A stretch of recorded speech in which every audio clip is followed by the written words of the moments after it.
Di sebuah desa, seorang anak perempuan yang duduk di bangku sekolah SMAN 2 Ciliwangi bernama Ningsih Sri Wahyuni. Ia adalah anak yang dibesarkan oleh paman dan bibinya sejak ia kecil, dikarenakan kedua orang tuanya mengalami kecelakaan yang menyebabkan kedua orang tua Ningsih meninggal dunia. Ningsih dibesarkan oleh paman dan bibinya di keluarga yang kurang mampu karena paman dan bibinya hanyalah seorang buruh tani di ladang orang. Walaupun ia berasal dari keluarga yang kurang mampu, ia tumbuh menjadi anak yang berprestasi.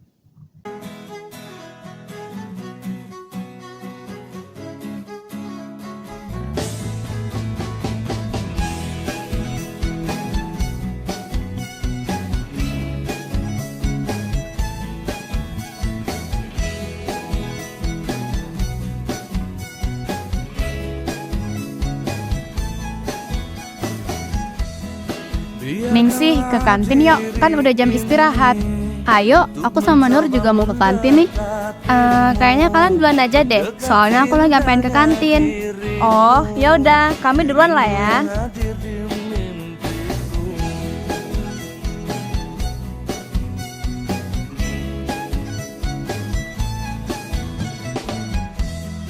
Berikanlah aku waktu dan keadaan. Ningsih mempunyai keinginan untuk menaiki derajat keluarganya, mengingat kondisi peternak desa yang selalu gagal dalam mengurus hewan ternaknya. Ia memiliki keinginan untuk membantu para peternak keluar dari keadaan tersebut dengan cara memprofesikan dirinya menjadi seorang dokter hewan, semata-mata guna membantu para peternak desa. Karena Ningsih berasal dari keluarga yang susah, Ningsih jadi sering dijaili oleh beberapa teman kelasnya. Bahkan sampai Ningsih merasa risih saat dijaili oleh temannya. Ningsih, lagi mikirin apa nih? Padi kita udah panen belum? Lagi mikirin padi ya? Cece, lagi mikirin padi. Woi, apanya kau? Palamu nanti kupijai. Kok kalian gitu sih? Iya, kalian ngapain sih kayak gitu? Nggak boleh tahu. Gak usah so hebat deh.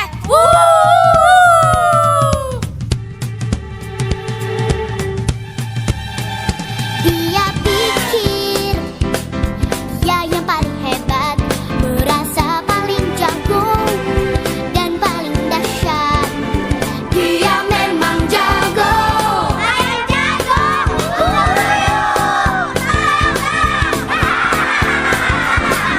Dia memang dahsyat. Tapi tidak jago.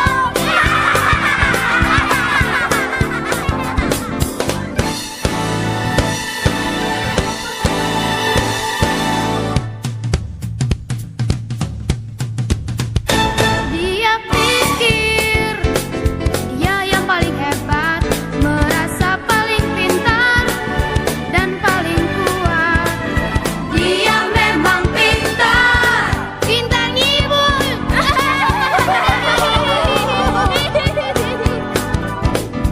Dia memang kuat. Kuat makannya alias rakus.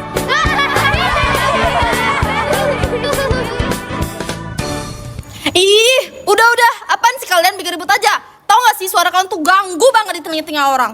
Tahu nih, bikin ribut aja pada nggak jelas banget. Is, datang pula si Pikmi nih. Lu lagi caper banget sih. Kok ngapain sih ngedorong Ningsih segala? Lah, kok kasar gitu sih ke aku? Kan aku gak mau kalau kamu tuh kenapa-napa. Udah, bubar. Ribut ada pikmi. Bubar. Dewi adalah anak tunggal dari seorang kepala desa, dan apapun kemauan Dewi akan dikabulkan oleh ayahnya, sehingga ia tumbuh menjadi anak yang manja dan egois.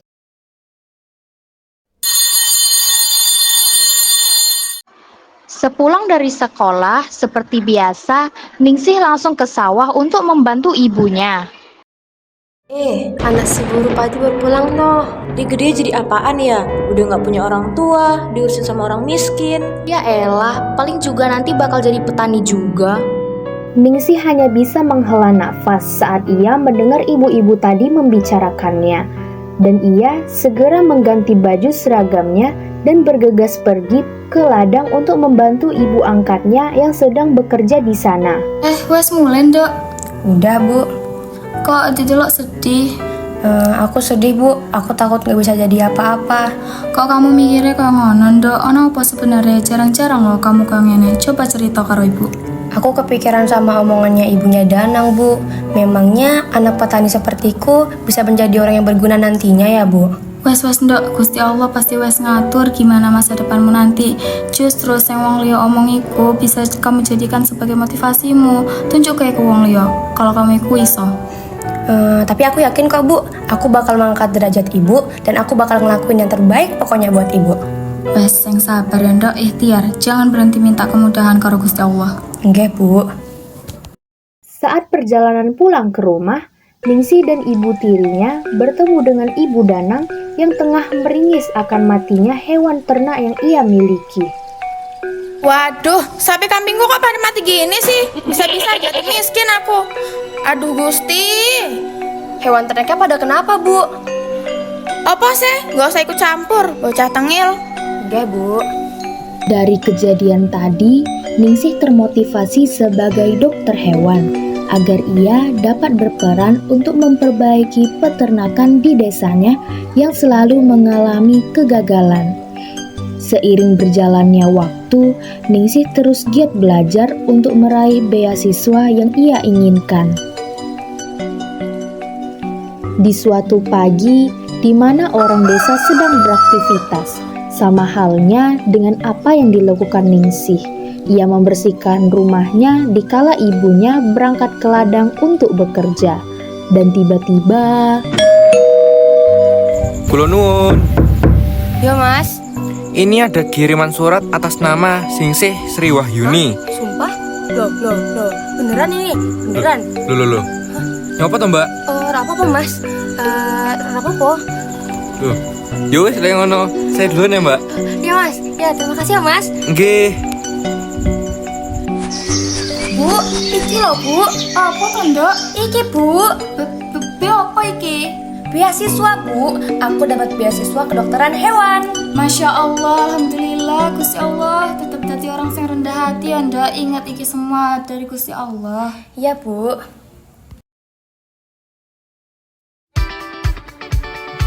Seminggu setelahnya, Ningsih pun bersiap-siap untuk berangkat ke universitas. Dan ibu pun menitip pesan kepada Ningsih. Bu, doain Ningsih ya. Enggak Ndok, ibu pasti doain kamu. Ih, ngapain tuh si Ningsih? Mau kemana dia? Mau merantau kali. Sok-sokan ngerantau, urus aja tuh padi. Emangnya anak petani bisa jadi apaan sih? Anak petani bisa jadi apa aja kok. Tanpa berhenti, percayalah semua akan terjadi. Anak petani bisa jadi apa aja kok.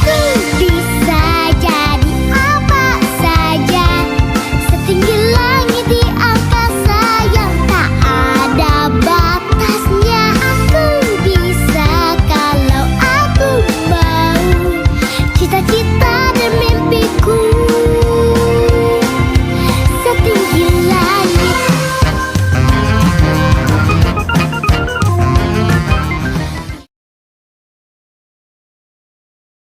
Setelah 4 tahun kemudian, Ningsih pun menjalani koas dan kebetulan mendapatkan koas di desanya. Kemudian, Ningsih bersama 4 temannya datang ke desa tersebut. Sebelum itu, Ningsih memberi kabar kepada ibunya terlebih dahulu. Halo, Assalamualaikum Bu. Ibu apa kabar? Waalaikumsalam Dok. Alhamdulillah ibu sehat. Ono apa toh Dok? Ibu, Ningsih dapat tugas koas. Alhamdulillah Ningsih dapat tugas koas di desa kita Bu. Ningsih bersama 4 teman Ningsih kemungkinan akan menginap di rumah kita. Alhamdulillah Dok, ibu seneng karo kowe enek tugas nang kene. Ibu wes kangen karo kowe. Yo wes, kalau gitu ibu siapin dhisik ya kamare. Ya Bu, terima kasih ya Bu. Ningsih pun tiba di desanya kembali, tetapi tetangga Ningsih lupa dengan Ningsih karena Ningsih berbeda dengan dia yang dahulu. Mereka pun disambut baik oleh warga di sana. Selamat datang calon-calon dokter. Selamat menjalankan tugas kalian. Semoga kalian bisa betah dan merasa nyaman untuk tinggal sementara di sini. Lah, itu bukannya Ningsih, si anak buruh tani itu ya? Emangnya dia mampu ya bayar uang kuliah? Itu berarti ada embel-embelnya itu. Ngepet apa ya, Bu? Wong orang miskin sampai sekarang juga masih miskin. Nah, calon-calon dokter, setelah ini kalian bisa pulang, bersih-bersih, makan, dan beristirahat, supaya besok bisa menjalankan tugasnya. Di saat Ningsih sedang bertugas di peternakan Danang, ia menemukan ada salah satu hewan ternak yang sakit. Kemudian, Ningsih memberitahu kepada Danang akan hal itu. Nang, Danang.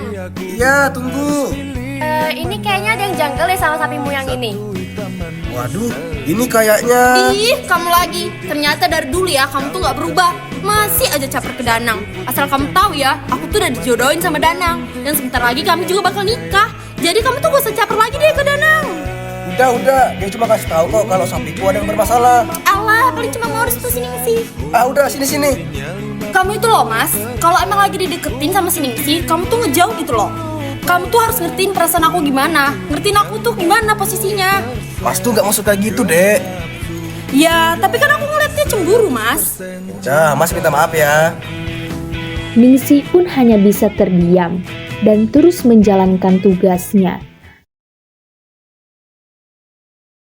Di malam harinya, Dewi pun memasuki kandang peternakan Danang dengan tujuan ingin meracuni domba, dikarenakan dendam Dewi terhadap Ningsih.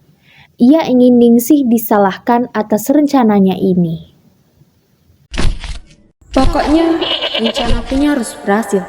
Rasain kamu, Ningsih. Keesokannya, Ibu Danang datang ke kandang dan melihat semua dombanya pada lemas dan lesu. Astagfirullahaladzim. Nang, Danang. Iya, Bu, kenapa? Ini kan hewan ternak kita pada lemas lesu gini toh. Pasti ini kerjaan Ningsih nih. Udah, Bu, jangan sujud dulu. Cepet dulu panggil si Ningsih. Ibu mau ngomong, kenapa semua hewan ternak kita jadi gini semua? Loh, Danang, kok hewannya pada lemas semua? Aku juga nggak tahu. Gara-gara kamu sama teman-teman kamu kan semua hewan ternak jadi begini? Enggak Bu, tolong jangan duduk kami begitu. Timin, bukannya kamu ya yang kemarin kasih makanannya? Loh, yang bikin obatnya itu bukan aku, tapi si Bayu.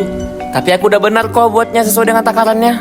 Udah, kita semua di sini nggak ada yang salah. Kita harus cari tahu ada apa dengan ini semua. Sebentar, ini ada yang janggal. Kita harus cari tahu apa yang terjadi di sini. Oke, sekarang mending kita nyebar, tanya-tanya warga sekitar dan mencari informasi. Oke, setuju. Tiba-tiba saat Ningsih berjalan sendirian, Yang itu nyolek, ceknya. Gue yang awal, Le. Kalau duluan. Oh, malah berani, Le. Kalau duluan. Cuma berdua lah kita. Gimana? Ayolah. Yuk.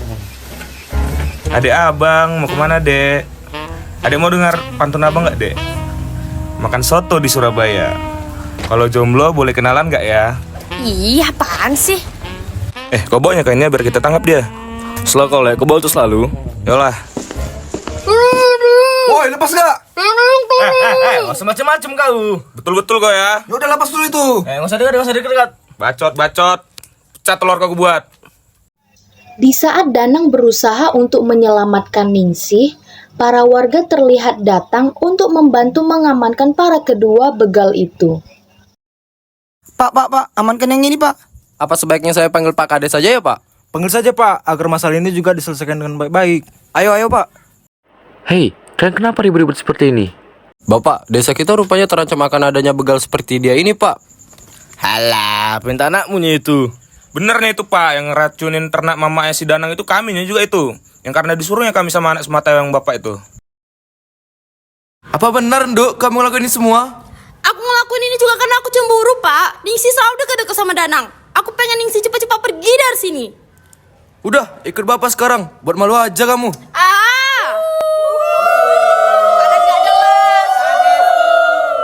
Karena kejadian ini, Ibu Danang pun menyadari akan sikap baiknya Ningsih selama ini.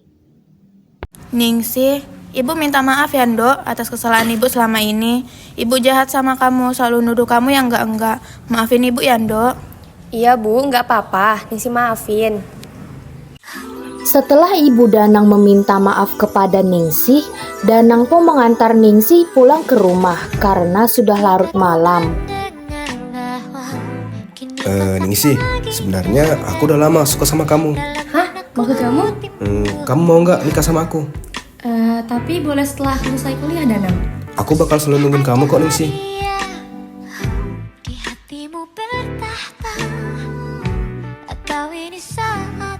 Makasih untuk malam ini ya, Danang. Mungkin tadi kalau nggak ada kamu, aku nggak bakal bisa ngapa-ngapain selain diam. Sama-sama, Ningsih. Justru aku yang seharusnya banyak berterima kasih sama kamu karena kebaikanmu selama ini ke aku maupun ke keluargaku. Ya udah Ningsih, aku pulang dulu ya. Udah larut malam juga. Iya, hati-hati ya Danang. Udah malam banget. Langsung pulang ke rumah ya. Iya Ningsih Bawel.